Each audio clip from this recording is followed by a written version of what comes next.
बिस्मिल्लाहिर्रहमानिर्रहीम।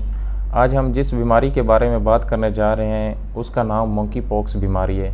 और ये अभी इस वक्त पूरी दुनिया में बहुत से लोगों में खौफ और हरास पैदा कर चुकी है। मंकी पॉक्स बीमारी एक वायरस की वजह से होती है जिसको मंकी पॉक्स वायरस का नाम दिया गया है। ये वायरस चूँकि सबसे पहले जानवरों में दरियाफ्त हुआ था और स्पेशली बंदरों में, तो इसलिए इसको मंकी का नाम दिया गया है।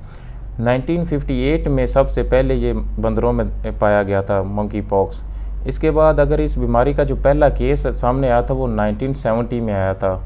और ये इसका सबसे पहला केस अफ्रीका की रियासत कॉन्गो में आया था। इसका सबसे पहला केस जो आया था वो कॉन्गो में आया था। कॉन्गो के बाद ये देखें कि अफ्रीका के बाहर कैसे चला गया, चूँकि अफ्रीका में बहुत से लोग ट्रैवल करते हैं, कुछ फॉरेनर आते हैं वहाँ पे, फिर वो वापस अपने कंट्रीज़ में जाते हैं और कुछ जो अफ्रीका के अपने शहरी हैं वो भी दूसरे कंट्रीज़ में सफ़र करते हैं। तो इस तरह ये ट्रैवलिंग की हिस्ट्री की वजह से ये बहुत से लोगों के आगे ट्रांसफ़र होता होता अभी ये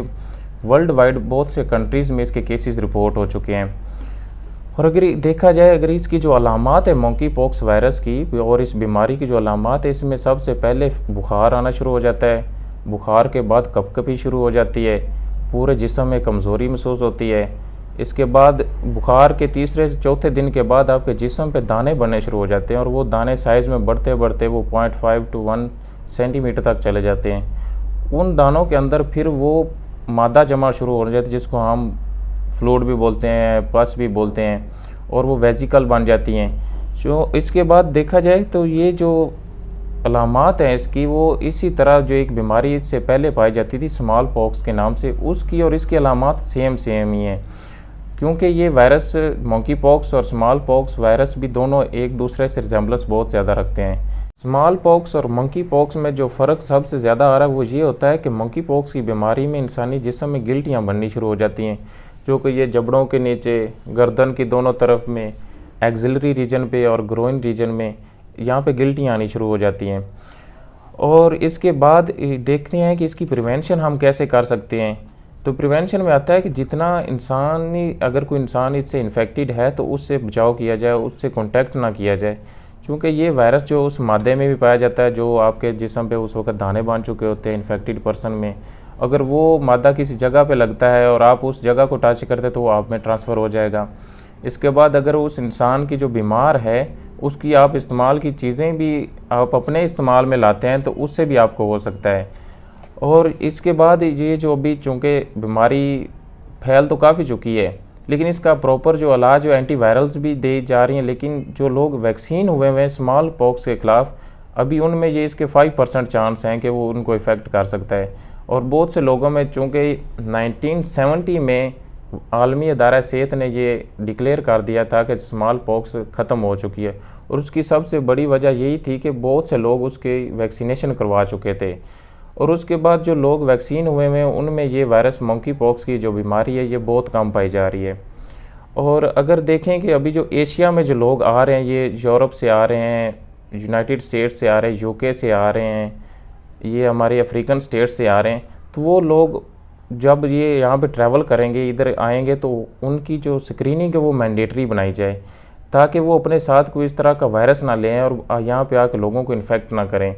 और ये जो लोग, चूँकि ये जो बीमारी है जानवरों से आई है, बंदरों से आई है, तो वो अभी इसका जो सोर्स है वो जानवर भी हो सकता है। स्क्रैच करे तो कोई भी जानवर जो पहले इन्फेक्टेड है इससे मंकी पॉक्स से, उसकी स्क्रैचिंग से अगर वो बाइट करता है तो उससे भी हो सकता है आपको। और तो जो जानवर भी इंपोर्ट एक्सपोर्ट होते हैं, तो अगर कोई बंदा, कोई इंसान वहाँ से कोई जानवर इंपोर्ट करता है तो हमारे इदारों को चाहिए कि ये एयरपोर्ट्स पे उसकी भी स्क्रीनिंग की जाए, वो देखें कि उसकी वैक्सीनेशन हुई हुई है उस जानवर की और उसमें कहीं कोई इस तरह का वायरस तो नहीं है मंकी पॉक्स का, ताकि यहाँ पे जो आया है वो ट्रांसफ़र ना हो जाए यहाँ के हमारे लोकल बाशिंदों को। तो ये इसके बारे में आज हमने थोड़ा सा खुलासा दिया मंकी पॉक्स के बारे में, और लोगों को इसकी अवेयरनेस बहुत ज़रूरी थी क्योंकि ये अभी बहुत से लोगों में इसका खौफ और राज फैल रहा था, क्योंकि रिसेंटली कोरोना वायरस ने बहुत से लोगों को इफ़ेक्ट किया था और पूरी दुनिया में इसका खौफ और राज फैल चुका था। इसलिए कोई भी नया वायरस, अभी कोई नई बीमारी आ रही है तो वो लोग सोचना शुरू कर देते हैं, इसको कोरोना के साथ कंपेयर कर रहे हैं कि शायद ये बीमारी भी उसी तरह अब आगे प्रोग्रेस करेगी। लेकिन मंकी पॉक्स की जो बीमारी है ये कोरोना की तरह इतनी ज़्यादा एक पर्सन से दूसरे पर्सन से जितनी जल्दी से जाने वाली नहीं है, लेकिन ट्रांसमिशन जो है वो उसकी होती है कि कॉन्टैक्ट जो है जितना ज़्यादा होगा वो इस तरह कॉन्टैक्ट करती है। लेकिन कोरोना की वो तो थी कि ड्रॉपलेट से, या वो रेस्पिरेटरी की बीमारी थी, रेस्पिरेटरी ट्रैक की, तो इसलिए वो ज़्यादा फैल रही थी। लेकिन ये मंकी पॉक्स के बारे में अवेयरनेस बहुत ज़रूरी है। अगर कोई केस इस तरह का सामने आता है तो उससे कॉन्टैक्ट कम किया जाए, और ये जो इंपोर्ट एक्सपोर्ट हो रही है एनिमल्स की ट्रेडिंग पे, इस पे रेस्ट्रिक्शंस की जाएं, ताकि कोई भी जानवर जो बाहर से इंपोर्ट कर रहे हैं हम, उसमें उसके साथ ये वायरस हम तक ना पहुंच जाए और यहाँ पे ये लोगों को इन्फेक्ट ना करे।